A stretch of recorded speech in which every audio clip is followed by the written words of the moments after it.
නමෝ තස්ස භගවතු වරහතු සම්මා සම්බුද්දස්ස නමෝ තස්ස භගවතු වරහතු සම්මා සම්බුද්දස්ස නමෝ තස්ස භගවතු වරහතු සම්මා සම්බුද්දස්ස.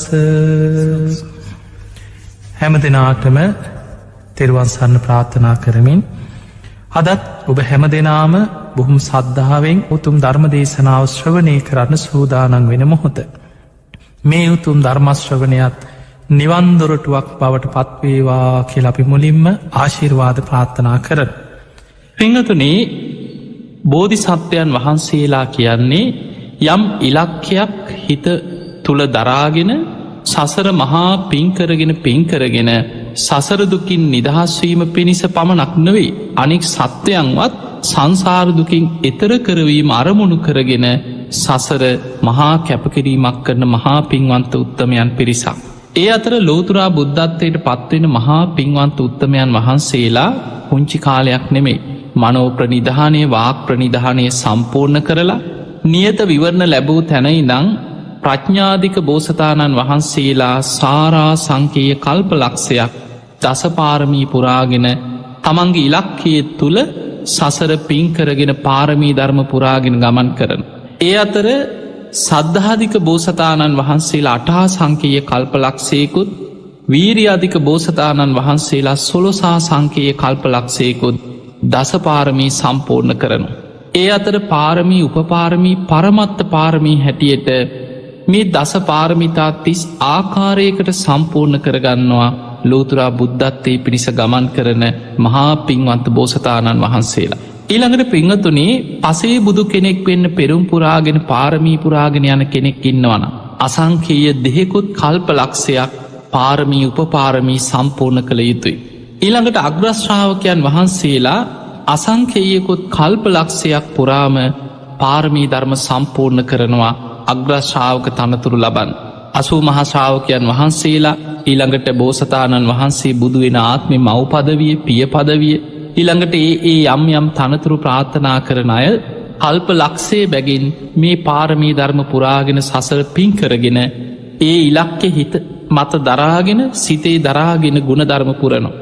පිංගතුනේ අග්‍රශ්‍රාවකයන් වහන්සේලා කියන්නේ අසංකේයකුත් කල්ප ලක්ෂයක් පාරමී පුරන. දැන් අපි දන්න අපේ බුද්ධ ශාසනය තුළ සාරිපුත්ත මොග්ගල්ලාන මහරහතන් වහන්සේලා අසංකේයකුත් කල්ප ලක්ෂයක් පාරමී පුරාගෙන ඇවිල්ල තමයි මේ බුද්ධ ශාසනයේ අගසහු තනතුරු ලැබුයි. ඒ වගේමයි මතු බුදුවෙන මෛත්‍රී බුදුරජාණන් වහන්සේගේ බුද්ධ ශාසනයේ දෑග සව්වන් බවට පත්වෙලා අග්‍රශ්‍රාවක තනතුරු ලබන මහා පින්වන්ත උත්තමය. අසංකේයකුත් කල්ප ලක්ෂයක් පාරමී පුරාගෙන එනවා. දැනටමත් තුසිත දිවිය ලෝකයේ ඒ පාරමී පුරාගෙන වැඩඉන්නවා මතු බුදුවන මෛත්‍රී බුදුරජාණන් වහන්සේට නියමිත කාලයේ පැමිණෙනතෙක්. පිංහතුනී ඒ අතර අපි දන්නවා දුටුගැමුණු රජතුමා සද්ධාතිස්ස රජතුමා ගැන ගත්තොත්. මේ දෙන්න තමයි මතු බුදුවන මෛත්‍රී බුදුරජාණන් වහන්සේට අනාගතයේ දෑග සව්වන් බවට පත්වෙන් අග්‍රශ්‍රාවක දෙනව බවට පත්වෙන්. දුටුගැමුණු රජතුමා කියන්නේ අසංකේයකුත් කල්ප ලක්ෂයක් පාරමී පුරාගෙන යන බෝධිසත් අගසව් තනතුරක් ප්‍රාර්ථනා කරගෙන. අනාගතයේ මෛත්‍රී බුදුරජාණන් වහන්සේ බුදුවෙන කල දකුණත් සව් පදවිය ලබන්නේ මේ දුටුගැමුණු රජතුමා නමින් රජකං කරලා මේ ලංකා භූමිය තුළ ගෞතම බුද්ධ ශාසනයට මහා සෑයවල් ඒ වගේම රට එක්සේ සත් කරලා මේ බුද්ධ ශාසනයට ලොවා මහපායි මිරිස වැටිය ඒ වගේම රුවන්වැලි මහා සෑය ආදී මහා සෑයවල් නිර්මාණය කරලා ශාසනයේ බබලවලා පාරමී පුරාගෙන ගිය මේ මහා පින්වන්ත කෙනා. ඒවගේමයි එදා සහෝදරය හැටියට මලනුවන් හැටියට විහාර මහාදේවයගේ කුසින් බිහිවෙච්ච සද්ධාතිස්ස රජතුමා අනාගත මෛත්‍රී බුදුරජාණන් වහන්සේ බුදුවෙන කල වමත් සව් පදවිය ලබන වග ඉතිහාස පොත්වල සඳහන් වෙනවා. මෙන්න මේ චරිත දිහා අපි අධ්‍යයනය කරලා ගත්තහම විහාර මහාදේවිය කාවන්තිස්ස රජ්ජුරුව ගැන ගත්තත් ඉතිහාසෙ සඳහන් වෙන්නේ මේ අය මතු බුදුවන මෛත්‍රී බෝසතාණන් වහන්සේගේ ගිහි කල මෑනියම් බවට පත්වෙන්න පියාණන් බවට පත්වෙන්න කල්ප ලක්ෂයක් පෙරුම්පුරාගෙන යන මහා පින්වන්ත දෙන්නේ. ඔබ දන්නවා විහාර මහාදේවිය එදා කැලනිතිස්ස රජ්ජුරුවන්ගේ දූ කුමරිය. කැලණිතිස්ස රජ්ජුරුවන්ගේ යම් අධර්ම ක්‍රියාවක් නිසා එදා කැලණියේ වැඩහිටිය උතුම් මහරහතන් වහන්සේ නමක් ගැන ඇතිවෙච්ච සැකයක් තුළ ඒ මහරහතන් වහන්සේට විශාල අපරාධයක් සිද්ධ කරා මේ කැලණිතිස්ස රජ්ජුරුව. තෙල් කටාරමක දාලා උන්වහන්සේට දඩුවම් කරන්න වදකයන්ට අණ කරා. උන්වහන්සේත් නොකළ වරදකට මේ රාජ දනුවමකට ලක්වුණේ පෙර සසර කරපු අකුසල විපාකයක් මත. හැබැයි එදා මේ කුපිත වෙච්ච මේ රජ්ජුරුව කිසිම හෙවිල්ලක් බැලිල්ලක් නැතුව තමන්ගේ දේවියත් එක් අනියම් සම්බන්ධයක් තියෙනවා කියලා ඇතිවෙච්ච සැකය තුළ තමයි ඒ වෙලාවෙ මනකරේ මේ ශ්‍රමණයාව තෙල් හැලියක දාලා රත් කරලා උන්වහන්සේට දඩුවම් කරන්න කියලා. හැබැයි එදා උන්වහන්සේ පළඟක් බැඳගෙන මේ හැලිය මත තෙල්වල නොගෑවී සමාපත්තියෙන් වැඩ හිටිය. කොච්චර කුපිත වුණාද කියන්න මේ රජ්ජුරුවෝ දැන් අර තෙල් හැලියට උුණු තෙල් හැලියට දරදානවා දානවා ඉහිල කිව ස්වාමී මේ රජතුමනි චර දර දැම්මත් මේ ශ්‍රමණය පිළිස්සෙන්නේ නෑක තවදාපල්ලකි.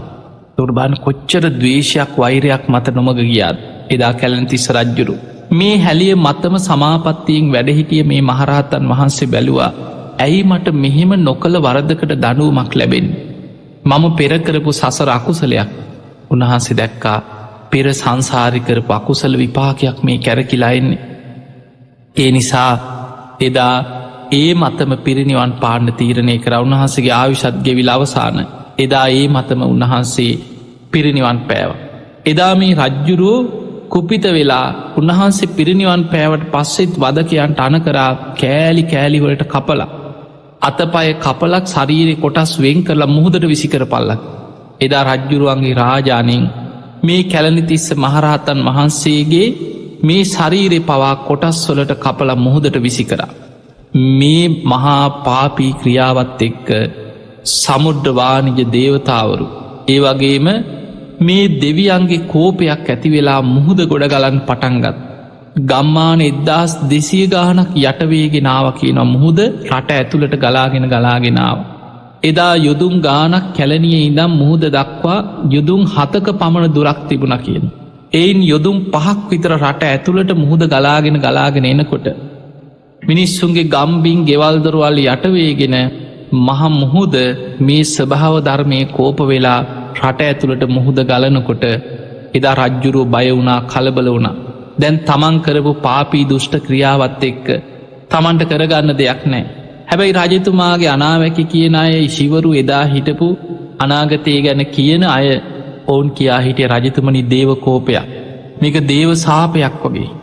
රජතුමාට මේකෙන් බේරෙන් එකම එක දෙයයි තියෙන්නේ තමන්ගේ පවුලෙ කෙනෙක් ඒ වෙනකොට හිටියේ තමන්ගේ දූකුමරිය පවුලෙ කෙනෙක් මේ මහා සාගරයට බිලි කරන්න මේ සාගරයට පරිත්‍යාගයක් කරලා රජ්ජුරුවන්ට බේරෙන්න්න නම් කැපකිරීමක් කරන්න වෙන රට බේරගන්න රට වැසියම් බේරගන්න මේ මහා සාගරී කුපිත වෙලා තියෙන්නේ කියෝ දේව කෝපයක් කියෝ. එදා එඩිතරව ඉදිරිපත් වනේ මේ මහා පින්වන්ත මේ කුමාරිකාව කල්ප ලක්ෂයක් පෙරුම් පුරාගෙන යනවා මතු බුදුවෙන මෛත්‍රී බුදුරජාණන් වහන්සේගේ ගිහි කල මෑණියන් බවට පත්වෙන්න. මේ විදියට පෙරුම් පුරාගෙන යන මේ මහා පින්වන්ත කෙනා එදා ඉදිරිපත් වනා රජතුමනි මම ඉදිරිපත්වෙනවා.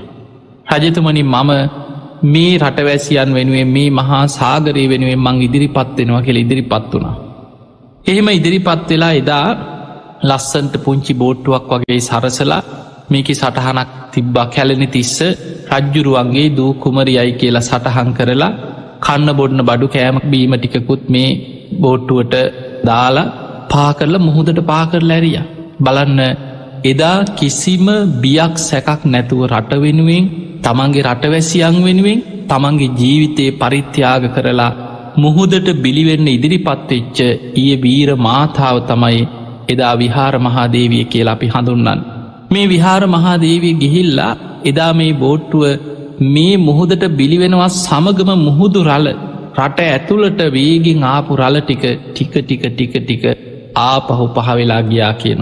එදා මේ කැලණිතිස්ස දූ කුමරිය කැලණිතිස්ස රජ්ජුරුවන්ගේ දූ කුමරිය වෙච්ච විහාර මහාදේවිය ගොඩ බහින්නේ මේ විදිහට ගිය මේ බෝට්ටුව පාවෙලා යන්නේ එදා දකුණට එදා රෝහණේ මේ ප්‍රදේශයට තමයි ගිහිල්ලා ගොඩ බහින්නේ. එදා ඒ ප්‍රදේශයේ රජකං කරන්නේ කාවන්තිස්ස රජ්ජුරු. එදා කාවන්තිස්ස රජ්ජුරුවන්ගේ මේ රාජකය පිරිස දකිනවා මේ බෝට්ටුවක බොහෝම ලස්සන දිව්‍යාංගනාවක් වගේ තරුණ කුමාරිකාව. මේ බෝට්ටුවකින් මේ දකුණට රෝහණයට ගොඩ බැහැලා තියෙනවා. එතකොට එදා රජ්ජුරුවන්ට දැනුදුන්නට පස්සේ ඇවිල්ලා බලනකොට මේක තියෙනව සටහන් කළ කැලෙන තිස්ස රජ්ජුරුවන්ගේ දූ කුමරිය මේ මුහුදට පරිත්‍යාගයක් හැටියට බිලිවුනා කිය. එදා මේ සිදුවීමත් එක්ක තමයි එදා මේ රජ්ජුරුවන්ගේ අගබිසෝ බවට එදා මේ විහාර මහාදේවිය කාවන්තිස්ස රජ්ජුරුවන්ගේ අගබිසෝ බවට පත්වෙන්. මෙන්න මේ විදිහට තමයි මේ අයගේ එකතුවීම මොනගැහීම එදා සිද්ධවෙන්. හැබැයි මේ අයට දරුව හිටිය නෑ. කාවන්තිස්ස රජ්ජුරුව බොහොම සද්ධාවන්ත රජ කෙනෙ. බොහොම සද්ධාවන්තයි කියන්නේ අනාගත මෛත්‍රී බුදුරජාණන් වහන්සේ බුදු වෙන කල පිය පදවිය ප්‍රාර්ථනා කරගෙන කල්ප ලක්ෂයක් පෙරුම්පුරාගෙන යන මහා බෝධි සත්වයක් හැටියට ඉතිහාසය හඳුන්නන්. බොහොම සද්ධාවන්ත යාරාම සෙනසුන් හදලා මහා දං වැටවල් පවත්වනෝ. භික්‍ෂූන් වහන්සේලාට නිතර රාජ්‍ය අනුග්‍රහයෙන් සිව් පසෙන් ඇප උපස්ථාන කරන. විහාර මහාදේවියත් ඒකටම එකතු වෙලා පින් කරන්න දක්ෂ වුණ. මේ විදිහට පින්කරගෙන දෙන්න බොහෝම ආදරින් බොහොම සමගියෙන් රජකාන් කරගෙන මේ රාජ්‍ය පවත්වගෙන යන අතරතුර ඒ ප්‍රදේශි තිබිච්ච දකුණේ විහාරයක් බවට පත්විච්ච එදා මේ ආරාම සෙනසුනකට දවසක් විහාර මහාදේවිය දානය සකස් කරගෙන ගියා ස්වාමීන් වහන්සේලාට දානි පූජ කරන්න. මේ දානයේ පූජා කරන්න යනකොට තිං ඉන්න ආරාම ඉන්න සියලු ස්වාමීන් වහන්සේලාට දන් පැන් පිළිගන්නලා විහාරස්ථානි නායක හාදුරන් වහන්සේට ගිහිල වන්දනා කරපු වෙලාවේ උන්වහන්සේ දිවැස්ලාවී ඉරදි බල සම්පන්න මහරහතන් වහන්සේ නම. උන්වහන්සේ දිවසින් බැලුව දේවිය ඔබ බොහොම දුකෙන් ඉන්නේ. ඔබ බොහොම හිත් වේදනාවෙන් ඉන්නේ. ඇයි දේවිය කියලා ඇහුව. එතකොට කියනවානේ ස්වාමීනී පුත්කුමාරයෙක් නැති නිසා රජ්ජුරුව බොහෝම දුකෙන් ඉන්නේ. රජ්ජුරුව රජකං කරත් රජතුමාගේ හිතේ දුකක් තියෙනවා පුත්කුමාරයෙක් නැති නිසා.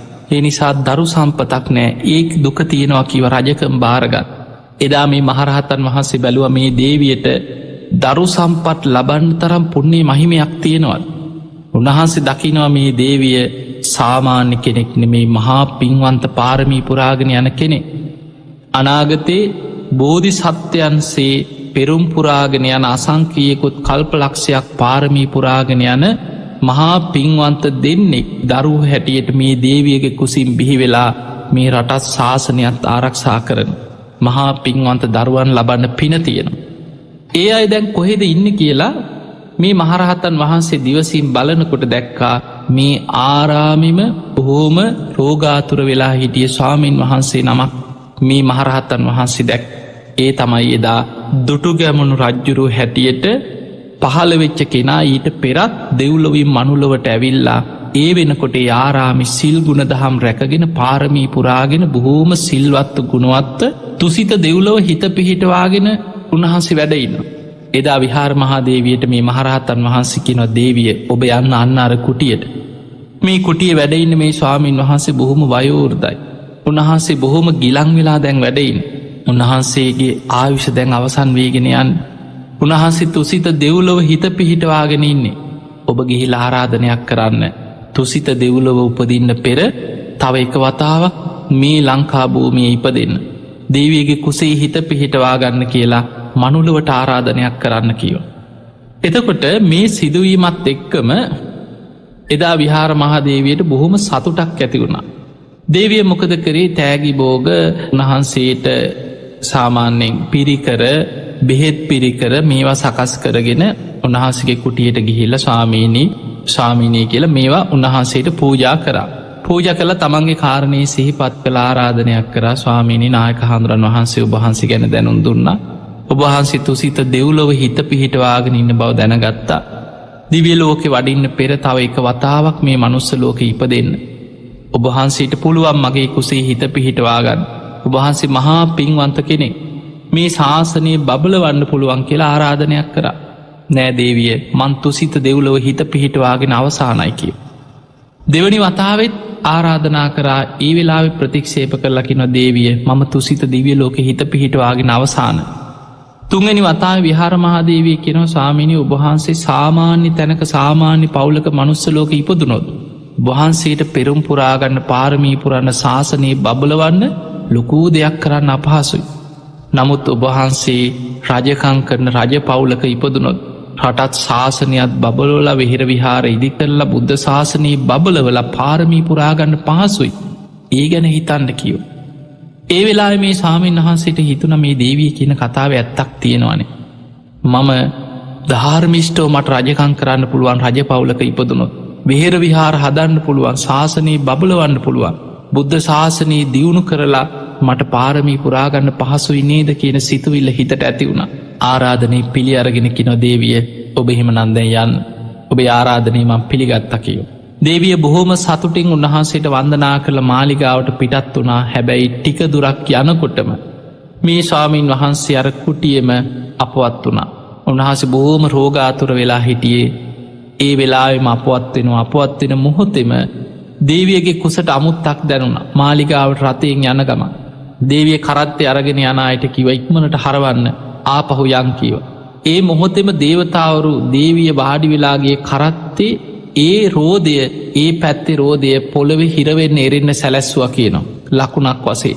දේවී ආපහු හැරිලා ආරාමිට ගිහිම් බලනකට උන්වහන්සේ අපවත් වෙලා. ඔන්න ඔය විදිහට තමයි දුටු ගැමුණු කුමාරයාගේ කුස පිළිසිඳ ගැනීම විහාර මහාදේවයගේ කුස පිළිසිඳ ගැනීම ගැන ඉතිහාස පොත්වල අපේ සඳහන් වෙලා තියෙන්. එදා පිංහතුනි මේ විදිහට මේ කුසේ පිළිසිඳගත්ත මේ මහා පින්වන්ත කෙනා තමයි දුටු ගැමුණු කුමාරය හැටියට එදා ගැමුණු කුමාරය හැටියට විහාර මහාදේවී කුසිල් ලෝකෙට බිහිවෙන්. ඒ වගේමයි තමන්ගේ මලනුවන් හැටියට මේ සද්ධාතිස්ස කුමාරයත් ලෝකෙට විහාර මහාදේවයගේ කුසින් දෙවනි දරුවෙක් හැටියට බිහිවෙනවා. මේ දෙන්නම කල්ප ලක්ෂයක් අසංකේයකුත් කල්ප ලක්ෂයක් පෙරුම්පුරාගනයන මහා පින්වන්තයෝ දෙන්න. තැන් දුටුගැම රජ්ජුරුව ගැන ඔබට එක පාරට ඉරිහා බලනකොට ඔබ දුටුගැම රජ්ජුරුව ගැන අහලා තියෙන්නේ මේ රට යුද්ධයක් කරා රට එක්සේසත් කරා එලාරව පරාජයට පත් කරා වෙහෙර විහාර හැදවා. එතකොට මේ වගේ තොරොත්තුරු ටිකක් අපිට දුටුගැම රජ්ජුරුව ගැන අහන්න ලැබෙනවා. හැබැයි දුටුගැම රජ්ජුරුව යුද්ධ කරේ මොනවගේ චේතනාවක් දරාගෙන තෙ මද මේ ලෝක නායකයකුටුවත් අද ලෝක යුද්ධ කරන කෙනෙකුටුවත් මේ කිසිම කෙනෙකුට දුටුගැමුණු රජ්ජුරුවන්ගේ යුද්ධ ඒ යුද්ධ චේතනාව ඒ තිබ්බ පිරිසිදු භාවය ඒ ස්වභාවය ගැන අපිට හිතාගන්නවත් පුළුවන්කමක් නෑ. දුටුගැම රජ්ජුරුව සේනාව සංවිධානය කරලා තිස්ස මහාරාම චෛත්‍ය වැඳලා එතනින් තමයි ගමන ආරම්භ කරන්න. දැන් අවයාවි දරගෙන සේනාව පුහුණු කරලා පුරුදු කරලා එදා තිස්ස මහාරාමි වැඩහිටියකින 12,000ක් මහරහතන් වහන්සේලා. ඔබ අහල ඇති සිතුල් පව්ව දකුණේ එදා මහා විහාරි බවට පත්වනේ තිස්ස මහාරාම. ඒවගේම සිතුල් පව්ව තමයි කැලේ බණභාවනා කරගෙන වැඩහිටිය ආරණ්‍යවාසී භික්‍ෂූන් වහන්සේලා වැඩහිටිය.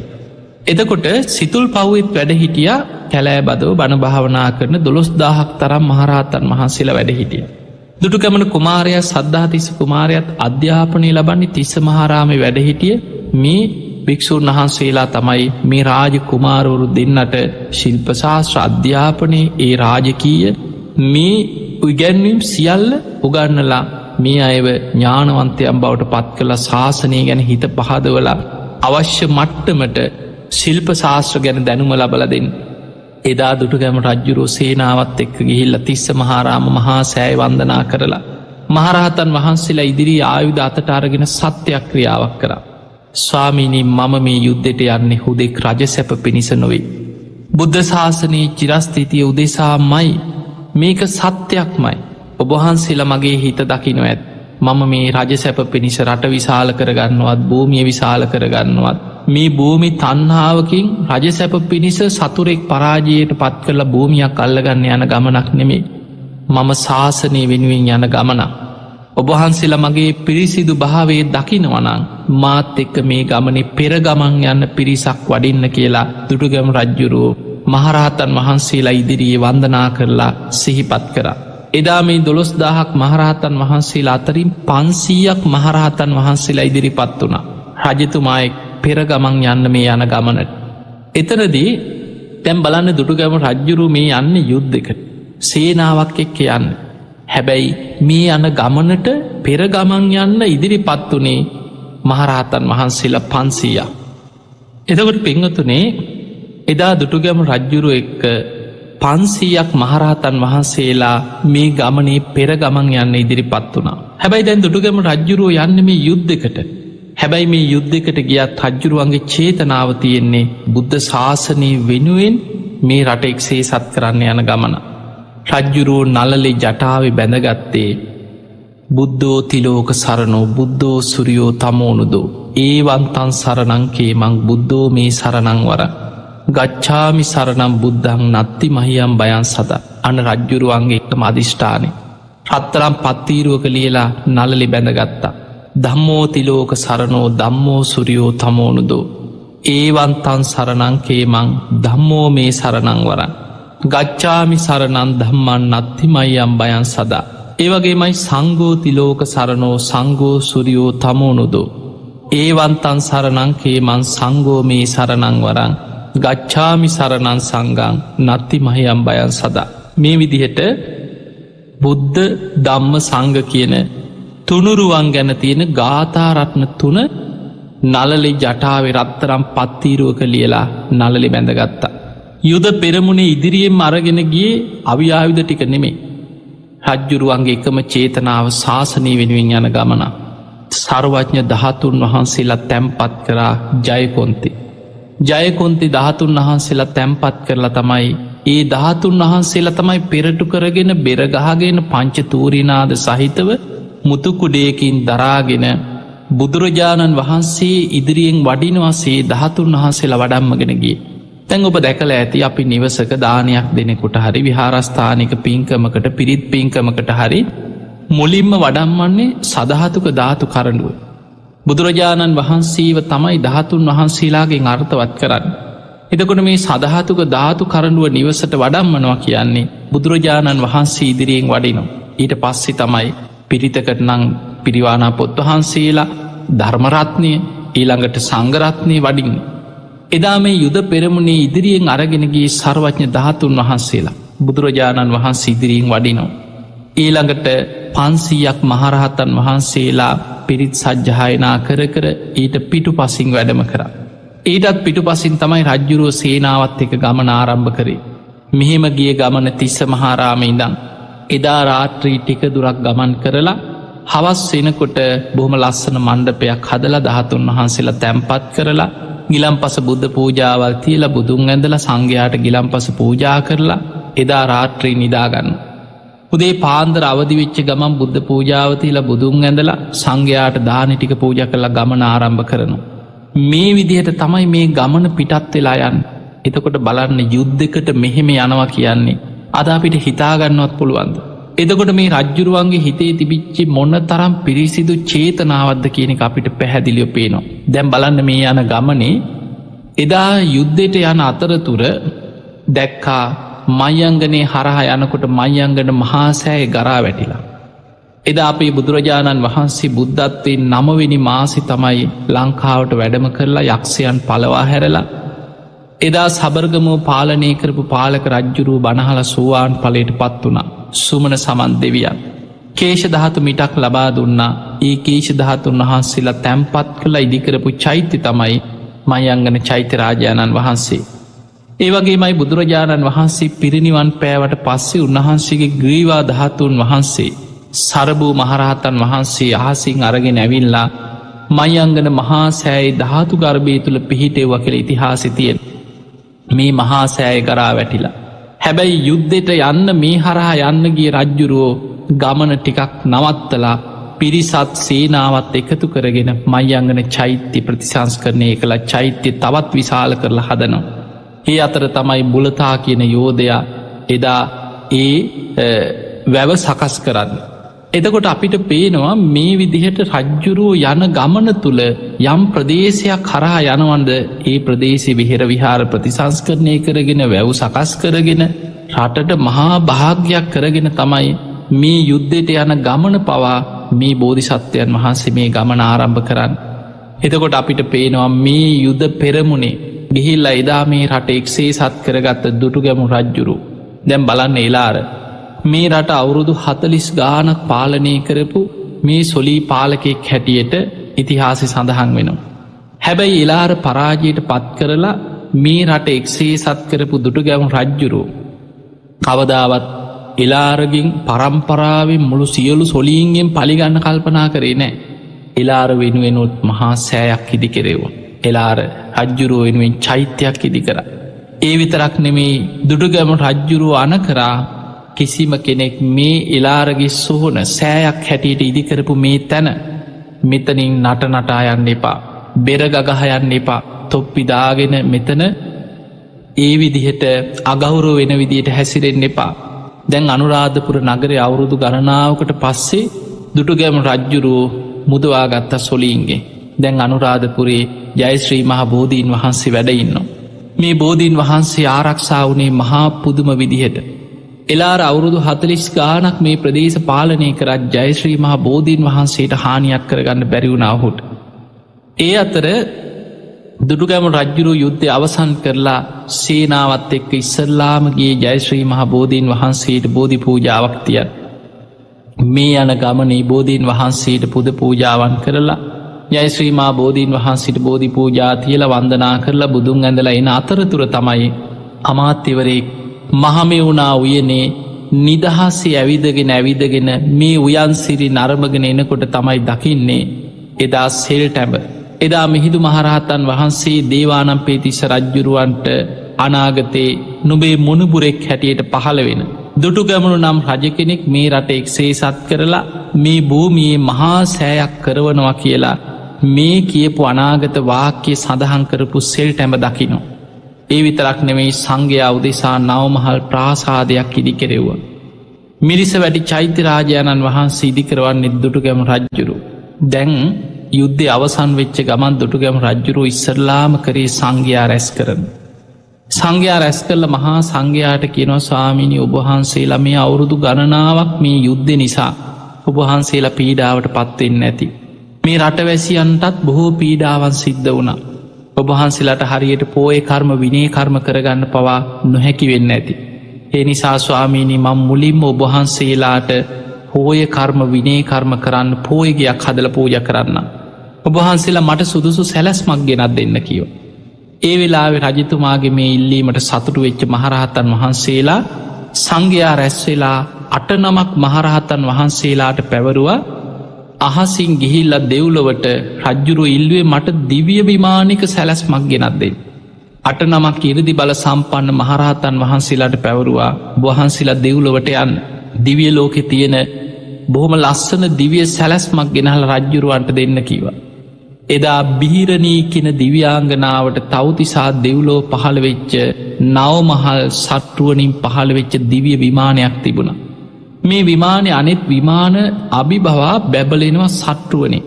මෙන්න මේ විමානි සැලැස්ම අරගෙන ඇවිල්ලා 8 නමක් මහරහතන් වහන්සේ රජ්ජුරුවන්ට දුන්නා රජතුමනි මෙන්න මේ දිවිය විමානි තවතිසා දෙව්ලෝ බිහිරණී කියන දිව්‍යාංගනාවට පහළ වෙලා තියෙන දිවිය විමාන.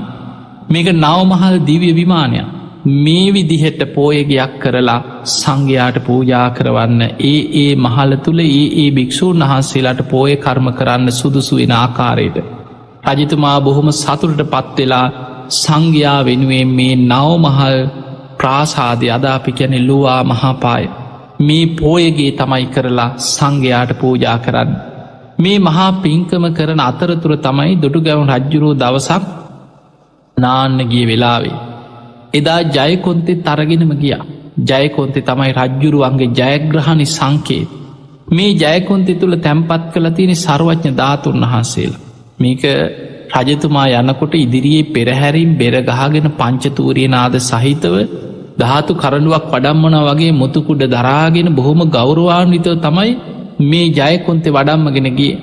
එදා මේ යන ගමනි රජතුමාට හිතෙනවා දැම් මෙතනදි පැම් පහසු වෙලාගියොත් හොඳයි. එදා එතන තියෙන ගල් තලාව මත මේ ජයකොන්තේ බොහොම ගෞරවාන්විතව තැන්පත් කරලා ඒ පිරිසට කිව ආරක්ෂාවට වටේට වැඩයි. ඒ අය හරියට බුදුරජාණන් වහන්සේට පවන් සලන වගේ පවන් සලමින් සේසත් දරාගෙන මේ ජයකොන්තෙ ළඟ මේ රාජකීය පිරිස වැඩයි අතරතුර රජ්ජුරුවෝ එදා බසවක් කුළම වැවෙන් පැම් පහසුනා. එදා පැම් පහසු වෙලා නාල ගොඩට ඇවිල්ලා මේ ජයකොන්තෙ ගන්න සූදානන් වෙනකොට ජයකොන්තෙ ගන්න පුළුවන්කමක් නෑ අර ගල මත එහෙමම පිහිටලා. එදා පුදුමයට පත්වෙලාකින රජතුමනි මේ ජයකොන්ත එහෙමම පොළොව පිහිටලා මොකද අපි කරන්නකි. ඒ වෙලාවේ රජතුමා ඉක්මනට සංඝයා රැස් කරලා සංඝයාගෙන් විමසනා ස්වාමීනි හරිම පුදුමයි හරිම ආශ්චර්ය මධ්‍යයක්. මේ ජයකොන්ත මෙතන මේ භූමියම පිහිටලා තියෙන. දැන් අපි මොකද කරන්න කිය. එදා වැඩහිට එරුදි බල සම්පන්න මහරහතන් වහන්සේලා කියන රජතුමනි ඔය ජයකොන්ත පිහිටලා තියෙන තැන අපේ බුදුරජාණන් වහන්සේ තුන්වනි වතාවේ ලංකාවට වැඩම කරපු ගමනේ 500ක් මහරහතන් වහන්සේලා සමඟ මෙතන සමාපත්තියෙන් වැඩ හිටිය තැන. ඒ නිසා ඔය ජයකොන්තේ තැම්පත් කරලා මෙතන මහා සෑයක් චෛත්‍යයක් කරවන්. ඒ තමයි මිරිස වැටි චෛත්‍යරාජාණන් වහන්සේ. එදා ජයකොන්තේ නිදන් කරලා දුටුගැමුණු රජ්ජුරු අනුරාධපුර නගරේ රුවන්වැලි මහා සෑ ඉදි කරන්න පෙර තමයි මිරිස වැටි චෛත්‍යරාජාණන් වහන්සේ ඉදි කරන්න. ඉදි කරලා මහා සංඝයා රැස් කරලා මේ මිරිස වැටි චෛත්‍යය ජයකොන්තෙ නිදං කරපු ශාසනයට සඟ සතු කරලා පූජා කරන. දැම් බලන්න මේ විදිහට මේ දුටුගැමුණු රජ්ජුරුව කියන්නේ මොන තරම් මහා පින් කන්දරාවක් රැස් කරගත්ත බෝධි සත්ව චරිතයක්ද. ඒ අතරතුර රජ්ජුරුවෝ රටේ දියුණුව වෙනුවෙන් වැව් පොකුණු කෙරෙව්වා වෙහෙර විහාර කෙරෙව්වා ගම් සංවර්ධනය කරා මේ කරගෙන යනකොට අර සෙල් ටැබේ තියෙන තොරතුරු ගැන දැන් රජ්ජුරුව හිත හිතා ඉන්නවා මේ භූමියයේ මහා සෑයක් කරවනවා කියලා සෙල් ටැබේ සඳහන් වෙලා තියෙනවා. පිංහතුනී ඔය දුටුගැම රජ්ජුරුවෝ රුවන්වැලි මහා සෑය කරවන සිදුවීම. අපේ බුදුරජාණන් වහන්සේත් බුදු ඇසින් දකිනවා. උන්වහන්සේ බුදු ඇසින් දැකලා මහා කාශ්‍යප මහරහතන් වහන්සේට මේක දේශනා කරලා තිබුණා අපේ බුදුරජාණන් වහන්සේ ජියුමාන වැඩඉන්න කාලේ.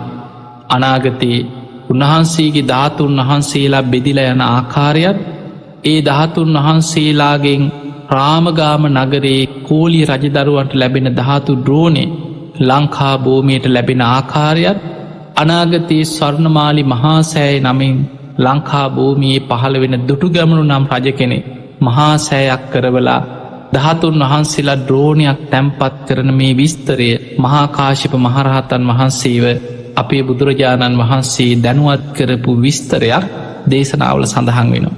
මේක සඳහන් වෙන්නේ පළවෙනි ධර්ම සංගායනාවෙන් පස්සේ. එදා ද්‍රෝණ 8කට බෙදලා දීපු සර්වඥ ධාතුන් වහන්සේලාට අනාගතයේ අන්‍ය තීර්ථකයන්ගෙන් අන්‍ය රජවරුන්ගෙන් හානි සිද්ධ වෙන බව එදා මහාකාශ්‍යප මහරහතන් වහන්සේ දවසක් භාවනා කරනකොට දිවසින් දකිනවා. උන්වහන්සේ කල්පනා කරා කොහොමද අපි ධාතුන් වහන්සේලාගේ ආරක්ෂාව වෙනුවෙන් මොකක්ද කළ යුතු. අර බෙදලා දීපු ධාතුන් වහන්සේලා ද්‍රෝණ 8න් එක් ද්‍රෝණයක් නම් ආරක්ෂිතයි. ඒක බුද්ධ අධිෂ්ඨානය. ඒ තමයි රුවන්වැලි මහා සෑයට ලැබෙන ධාතු ද්‍රෝණේ.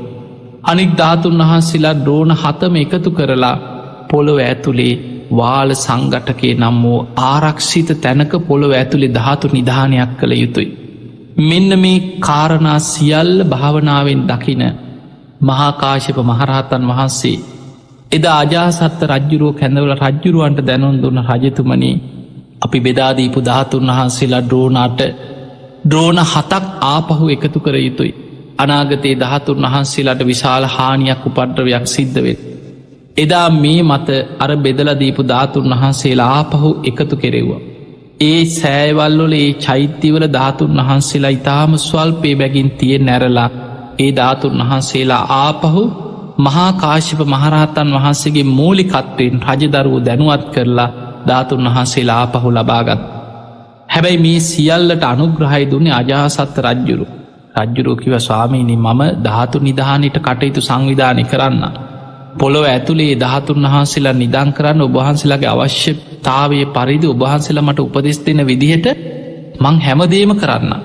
හැබැයි ඒ රජදරුවන්ට බෙදාදීපු ධාතුන් වහන්සේලා ආපහු ඉල්ල ගැනීම ඔබහන්සේ සතුයි. මොකද ධාතුන් වහන්සේලා බෙදල දෙන වෙලාවෙත් තව පොඩ්ඩින් යුද්ධකට පැටලෙන්න වෙනවා. ඒ නිසා මම ධාතුන් වහන්සේලා ආපහු ඉල්ලන්න ගියොත් ඔවුන් මායික යුද්ධ කරන්නේවි. ඒ නිසා ඔබහන්සේලාට ඒක බාරයි.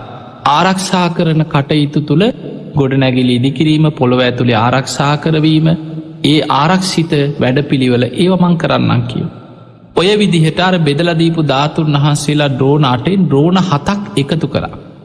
එකතු කරලා රජගහනුවර විශාල ගල් පර්වතයක් පිහිටි භූමියේ පර්වතය උන්වහන්සේලා ඉරදියෙන් එතනින් අතුරු දහන් කරලා එතන තමයි කියන පොළොව ඇතුළට හාරලා වටේට බැඳලා පොළොව ඇතුලේ චෛත්‍යයක් හැටියට සකස් කරන. මේ චෛත්‍යය තුළ අර එකතු කරගත්ත ධාතුන් වහන්සේලා ද්‍රෝණ 7ම කරඩු 7ක තැන්පත් කරන. එතනදී අජාසත් රජ්ජුරු අහනවා මහා කාශ්‍යප මහරහතන් වහන්සේගෙන් ස්වාමීනි බුදුරජාණන් වහන්සේගේ ධාතුන් වහන්සේලා ද්‍රෝණ 8ක්නේ. ඇයි අපි ද්‍රෝණ 7ක් විතරක් ආරක්ෂා කරන්න. කෝ රාමගාම නගරේ කෝලිය රජදරුවන්ට ලබා දීපු ධාතුන් වහන්සේලා ද්‍රෝණය කියලා. අන්න එතනදී මහා කාශ්‍යප මහරහතන් වහන්සේ දේශනා කරනවා රජතුමනි ඒ ධාතුන් වහන්සේලා ද්‍රෝණය අපි අමුතුවෙන් ආරක්ෂා කළ යුතු නෑ. බුද්ධ අධිෂ්ඨානයක් මත ඔය ධාතුන් වහන්සේලා ද්‍රෝණයම තව ටික කාලෙකින් නාගලෝකෙට යනවා කිය. මොකද ඒ වෙනකොට ගංගානං ගඟ අසල චෛත්‍යයක් හදල රාමගාම නගරේ කෝලිය රජදරුව ඒ මහා සෑයට ධාතුන් වහන්සේලා තැන්පත් කළ වන්දනා කරනු. විශාල ගංවතුරක් එක්ක චෛත්‍යය කඩාගෙන ගඟට වැටිලා කරඩුව ගඟ දිගේ පාවෙලා බුද්ධ රශ්මි විහිදෝමින් මහා සාගරයට යනවා. සාගරයේ මත ගිලෙන්නේ නැතුව බුද්ධ රශ්මි විහිදමින් පාවෙන මේ කරඩුව දකින නාගලෝකෙ නාගයන් කරඩුව නාගලෝකට අරගෙන යනවා. නාගලෝකයේදී අවුරුදු ගණනාවක් නා රජවරු ධාතු මන්දිර මවාගෙන මේ ධාතුන් වහන්සේලාට පුද පූජා කරනවා. රජතුමනි ඔය නාගලෝකෙට අරගෙන ගිය ධාතු කරඩුව අනාගතයේ ලංකා භූමියේ දුටු ගැමුණු නම් මහා පින්වන්ත බෝධි සත්ව රජ කෙනෙක් පහළ වෙලා මහා සෑයක් කරවලා නාගලෝකෙන් ඔය ධාතුන් වහන්සේලා අරගෙන ඇවිල්ලා මේ මහා සෑයි තැන්පත් කරනවා. ඒක බුද්ධ අධිෂ්ඨානයක්. බුදුරජාණන් වහන්සේ මේ කාරණී බුදු ඇසින් දැකලා දේශනා කරලා තියෙන. එනිසා රජතුමනයේ ධාතුන් වහන්සේලාගේ ආරක්ෂාව ගැන අපි කලබල විය යුතු නෑ කියෝ. එතකොට බලන්න බුදුරජාණන් වහන්සේ පවා අනාගතයේ මේ රුවන්වැලි මහා සෑ ඉදිවෙන ආකාරය ධාතුන් වහන්සේලා රුවන්වැලි මහා සෑයට ලැබෙන මේ සියලු සිදුවීම් බුදු ඇසින් දැකලා දේශනා කරපු විස්තර ඉතිහාසය සඳහන් වෙනවා. ඒවගේමයි මිහිදු මහරහතන් වහන්සේ ලංකාවට වැඩම කරලා දේවානම්පියතිස්ස රජ්ජුරුවන්ටත් මේ කාරණය ඔය විදිහටම කියනවා රජතුමනි ඔබේ මුණුපුරෙක් වන දුටුගැමුණු නම් රජ කෙනෙක් මේ භූමියේ මහා සෑ ඉදි කරවනු. මොකද ඒකට හේතුව දේවානම්පියතිස්ස රජ්ජුරුවෝ මේ භූමියේ මහා සෑයක් ඉදිවෙනවා කියලා මිහිදු මහරහතන් වහන්සේගෙන් දැනගත්ත වෙලාව රජ්ජුරුව කියන අනේ ස්වාමිනියේ සෑය මම ඉදි කරන්න ඔබහන්සේ මට උපදෙස්තෙන්. එතන දිතායි මිහිදු මහරහතන් වහන්සේකෙන් රජතුමනි ඔබ මේකට සුදුස්සන්නෙමෙයි. අනාගතය ඔබේ මුණුපුරෙක් පෙරුම් පුරාගෙන යන මහා පින්වන්ත බෝධි සත්වයෙක් මේ චෛත්‍ය ඉදි කරන්නම ලෝකෙට පහළ වෙනවා කියෝ. එතකොට දේවානම්පියතිස්ස රජ්ජුරුව කියන ස්වාමීනී මගේ මුණුපුරෙක් නම් මේ මහා සෑ ඉදි කරන්න මම ඉදිකරා හා සමානයි. එහෙමනං ඔබහන්සේලා මට උපදෙස් දෙන්න ඊට අවශ්‍ය වෙන විදියට මංමකක්ද කළ යුත්තේ. අන්නේ උපදෙස් පරිදි තමයි එදා සෙල් ටැඹේ මේ සියලු තොරතුරු සටහන් කරලා සෙල් ටැඹක් පිහිටෙව. මේ තොරතුරුත් එක්ක තමයි රුවන්වැලි මහා සෑ ඉදි කරන භූමිය එදා දුටුගැමුණු රජතුමාට අනුරාධපුරේ නිදහස් කරගත්තට පස්ස මේ භූමිය හොයාගෙන මේ භූමියේ මහා සෑ ඉදි කරන සියලු කටයුතු සංවිධානය කරගන්න ලැබුණේ. පිංහතුනේ රුවන්වැලි මහා සෑය කියන්නේ මේ තුන් ලෝකෙම තියෙන පූජනියම චෛත්‍යරාජාණන් වහන්සේ. අද දෙව්ලොව තියෙන සිළුමිනි මහා සෑය දිහා ගත්තත්. බඹලව බ්‍රහ්ම දෙවියන් වන්දනා කරන සළුමිනි මහා සෑය දිහා බැලුවත්. ඒවගේම නාගලෝකෙ නාගයන් අදත් ධාතු මන්දිර මවාගෙන සට්ටුවනින් යුක්තව මුතු මැණික් ශක්ෂිලා වෙරළුමිනි ආදී මැණික් වර්ග අතුරලා ධාතුන් වහන්සේලාට නාලෝ වැඳුම් පිදුම් කරනු. මේ මනුලොව දඹදිව තියෙන සිද්ධස්ථාන දිහා බැලුවත් මේ ලංකා භූමියම තියෙන සෑම චෛත්‍යයක් දිහා බලාගෙන ගියත් මේ දසදහසක් ලෝක ධාතුව දිහා බැලුවත් වැඩිපුරම සර්වඥ ධාතුන් වහන්සේලා ප්‍රමාණයක් වැඩඉන්න මේ තුන් ලෝකෙම තියෙන පූජනියම චෛත්‍යරාජාණන් වහන්සේ තමයි රුවන්වැලි මහා සෑය. ඒවගේම රුවන්වැලි මහා සෑය කියන්නේ අවුරුදු 5000ක් යන්නතෙක් දෙව්මිනිසුන්ගේ වන්දනා ලබමින් ධාතු පරිනිර්වාණය වන තෙක් කිසිම ස්වභාවික විපතකටවත් හානියක් කරන්න බැරිවන ආකාරයට ආරක්ෂා වෙලා පවතින මහා සෑයක්.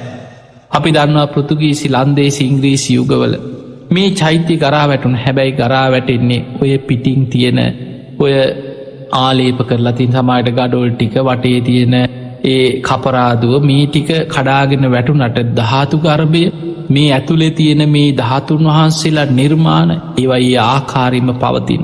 මහරහතන් වහන්සේලාගේ අධිෂ්ඨානය මත අවුරුදු 5000ක් පවතින ආකාරයට අධිෂ්ඨාන කරලා තුම් මහල් පේශා වලල්ල පමණක් 9 වතාවක් පොළොවට ගිලා බැස්සෙව්ව.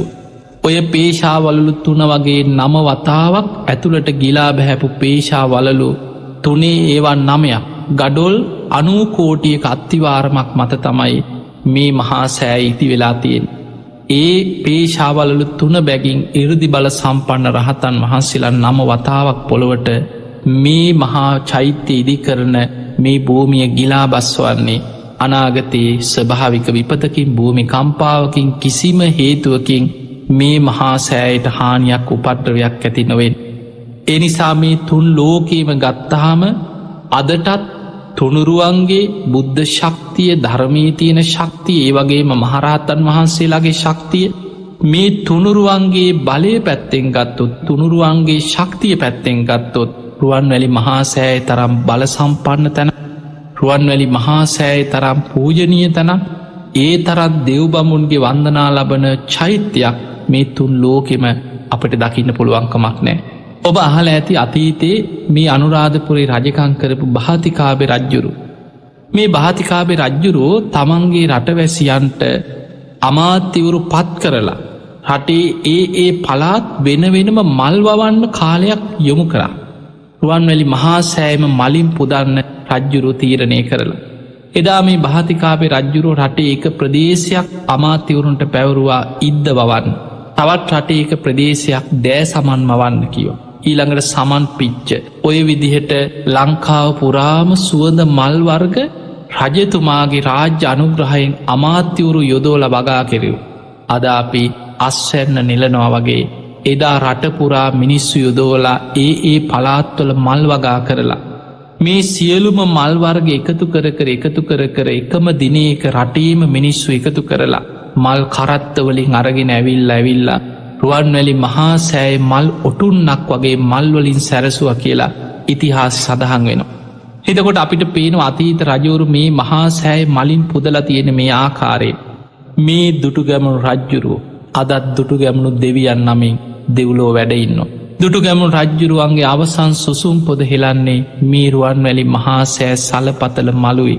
එදා මේ මහා සෑය දෙස බලාගෙන බුදුගුණ සිහිකර මේ මහා බෝධි සත්වයන් වහන්සේ මහා සෑය දෙස බලාගෙන වන්දනා කරද්දී ලක්ෂගණන් රහතන් වහන්සේ ලහසි මහා සෑ මළුවට එකතුුණා.